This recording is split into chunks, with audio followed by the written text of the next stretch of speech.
Welcome to the Liberated Feminine Podcast. I'm Lucy Lampe, your host, and in today's episode, we're exploring why she craves dark masculine energy.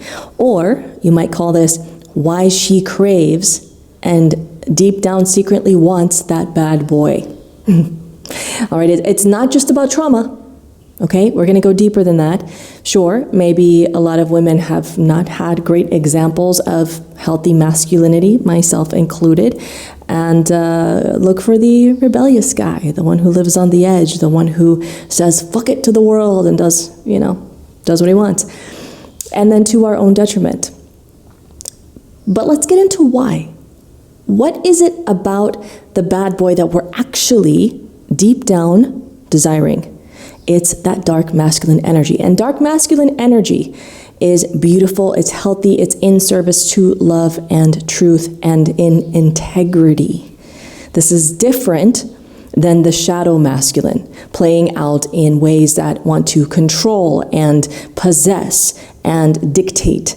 That's not what dark masculine energy is, any more than dark feminine energy being about manipulation and a woman seducing someone to get her way, her selfish, self-serving way. Okay, dark feminine and dark masculine, the real stuff is about love, truth, and integrity and wholeness. So this is what we're going to be talking about in this video. So if you are looking for the other stuff, you can move right along. But I think you're going to sit tight because this is... You're here for this kind of stuff. Okay, number one, the first reason that she craves a dark masculine energy is because a man embodied in his dark masculine energy has explored his shadows, has explored his dark side, and knows what he is capable of. He knows he can fuck shit up. He knows he can cause massive destruction. He knows he can cause a lot of pain, and yet he chooses calculated restraint. Think about the power of a lion in the wild. That lion, when that lion knows his strength and yet chooses not to use it against you as his lioness, for example. This actually lends to the second point, but we'll get there. There's something so hot about that. It's like you know you could respectfully ruin me. And yet, well, maybe you do, but it's, in a way that doesn't actually ruin you. This is the deeply erotic part in the bedroom of a man who is in his dark masculine presence, is that he knows that he could actually literally hurt you, but he doesn't. He presses in and gives you just enough of his weight, just enough of feeling his power, just enough of a grip around your neck, for example, or a squeeze on your hips, or the way that he commands you to move on him. These are examples. Maybe paint some pictures for you. Of a way that dark masculine presence can show up in the intimate setting. But he is not actually trying to harm you, right? Even in a kinky setting, which again, I'll be going deeper into in the Unbound series that begins this Sunday. If you're watching this in time, join me live. The link is going to be in the show notes. And if not, you can watch the replay, of course. But even in kink, in more of the BDSM, in the taboo play, fantasy play, there is still this sexy restraint, which lends to point number 2, is that a man embodied in his dark masculine energy makes her feel safe and taken care of. What do I mean by that? This knowing, this visceral and unconscious, subconscious nervous system knowing that if you needed to fuck shit up to protect her, you could. If her man needed to get in the arena, he could hold his own. He's not like, oh no, I'm not that kind of, I'm not aggressive, I'm not assertive, I'm just gonna be like the nice guy. Ugh, barf. Number one, nice guys, it's not even that they finish last, it's that nice guys And I'm not talking about kind guys. I mean nice as in people pleasers. Just like nice girls, good girls, being people pleasers and not true to themselves, cannot be trusted. Cannot be trusted. So the thing about when a man is embodied in his dark masculine, she already knows that she also knows that she can trust him. She can trust him. This is the next point, is that a man embodied in his dark masculine energy is genuine in his boundaries, genuine and firm, not immovable, but firm. She can trust that his yeses mean yes and his no's mean no. She trusts that he means what he says and he says what he means. Now, the next step to this is, for a relationship to be actually workable, is he willing to expand and evolve and continue to elevate with you, right? This is not just about having great chemistry, but also compatibility. That's for relationship, okay.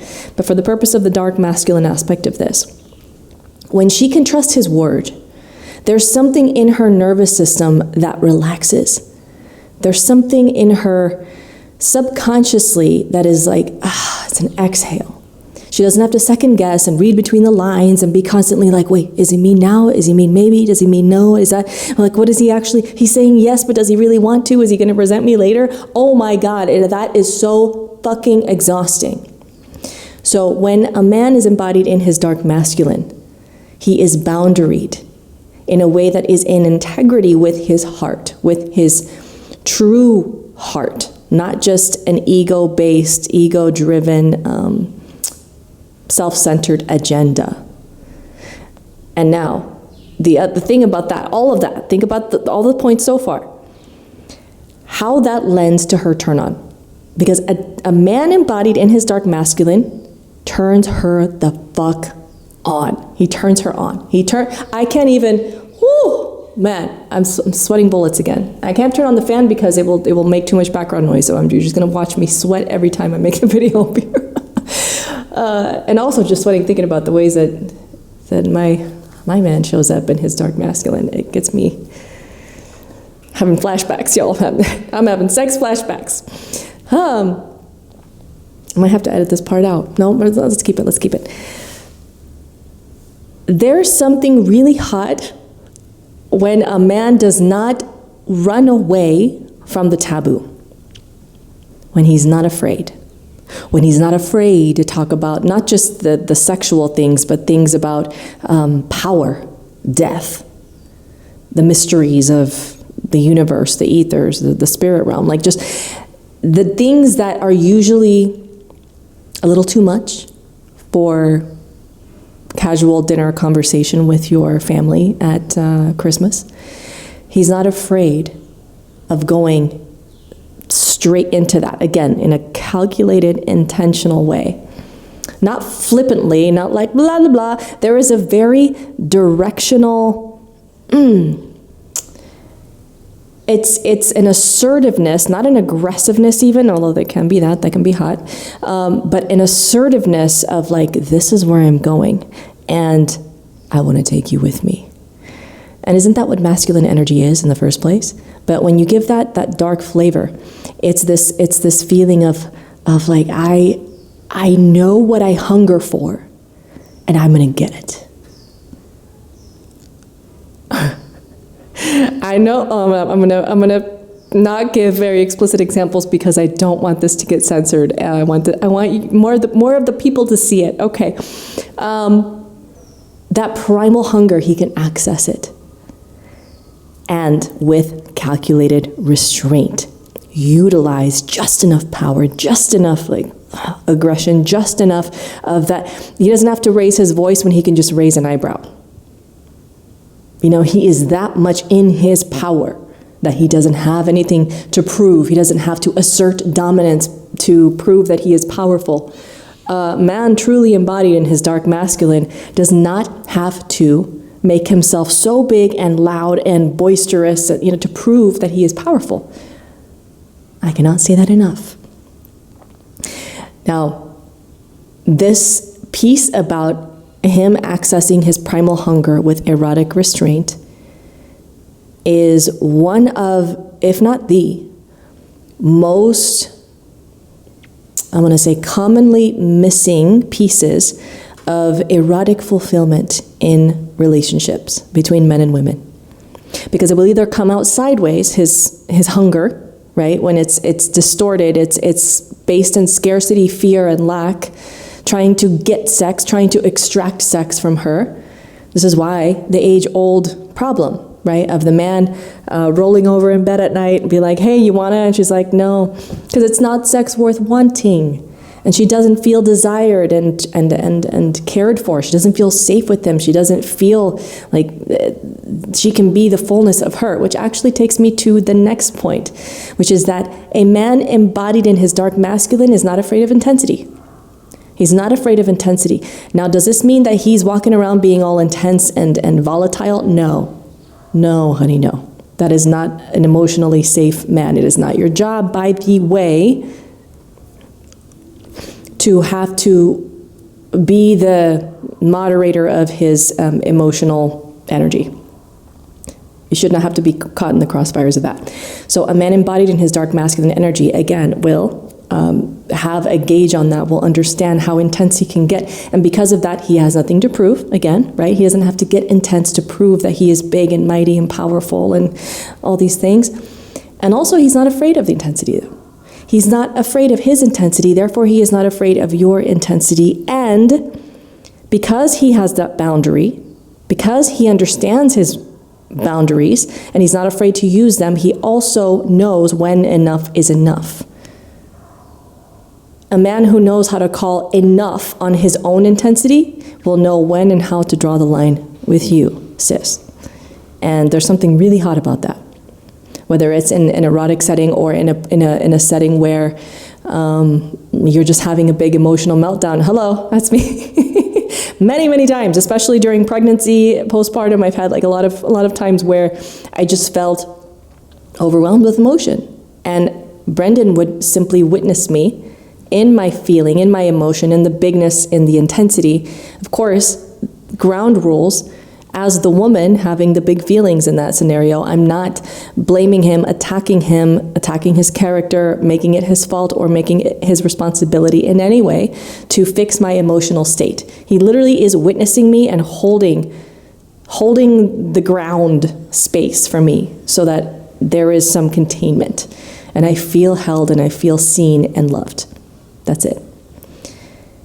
And then often there would come a point where it's like, okay, I'm lost I'm just consumed by the storm, and I let myself be, because now I get to have a little bit more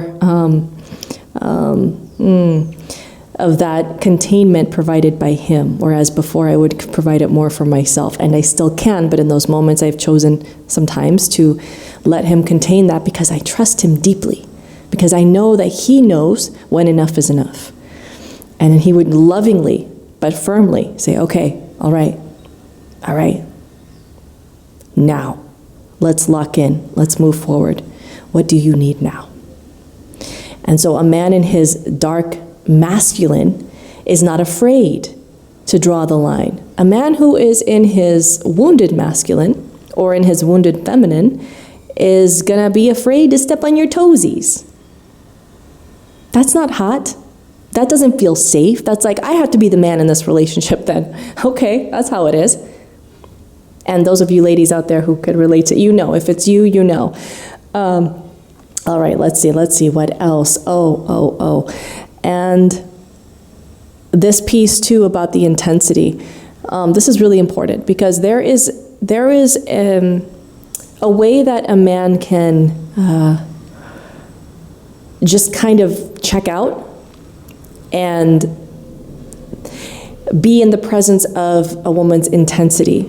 But this is not him being in his dark masculine. This is him being in a shutdown or disengaged form.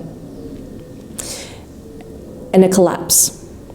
So when a man is embodied in his dark masculine, he is able to hold that frame with boundaries, with clarity, with integrity, with love, without collapse. Now, ultimately, your dark feminine and his dark masculine are meant to work in tandem. Okay, it's not like one of you gets to be in this more fullness of your feminine or masculine energy and the other one has to be more, like laying back. Play with the idea of your dark feminine engaging with his dark masculine. What might that look like? Here's one scenario that I'm going to leave you with. Just close your eyes. I invite you to close your eyes and just imagine a scenario where you and your partner, your lover, or maybe an imaginary lover if you're not with someone, being in this dark, delicious, erotic energy where nothing is off limits, but not everything is beneficial. So you are so present in the moment to every breath, every gasp. So present with every fluctuation of power in each thrust, in each grip, in each gaze. This is deep presence. In your dark masculine, dark feminine, there is deep presence. There is no performing. There is no playing out boring roles, inauthentic roles. There is no faking. It is you in your raw, primal essence, completely welcome. Just the feeling of getting to be experienced and experience each other. Imagine what that might feel like if you haven't experienced it, or maybe remember a time where you did experience it. And sure, it can be fun to think about this with the backlight of some red lights and, some like thumpy music. I don't know. But make this your own, make it fit for you. And I would love to hear in the comments too, if you're watching on YouTube or listening on Spotify, what that dark masculine presence feels like in your body. What does it activate in your body? I love talking about this stuff and hearing your comments on these. So feel free to share that below. And of course, the Unbound series, as I mentioned again, is starting on Sunday. And we're going to be getting a little more into that dark masculine presence too, as well as healing through kink and fantasies with my friend Kimmy Inch. And also some dialogue, some candid, honest, open, juicy dialogue between me and my partner Brendan. This is a 5-part series over 5 days, March 1st through 5th. So you don't want to miss it. All right, the link is in the show notes. And thank you for tuning into this episode as always. And here's to liberating your wild feminine heart.